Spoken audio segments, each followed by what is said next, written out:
సరిపోతుంది. ఆగను, నిలవను, వెనక్కి చూడను, ముందుకు మాత్రమే. ఇప్పుడు ప్రతి అడుగు ఒక నిర్ణయం, ప్రతి క్షణం ఒక మార్పు.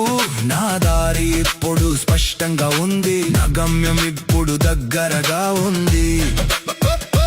ఎవరైనా అడ్డుకుంటే ఏదైనా ఎదురైతే నా ప్రయాణం ఆగదు, నా దారి మారదు. నా అడుగులు వెనక్కి తిరగవు, నా ప్రయాణం ఎప్పుడు ఆగదు.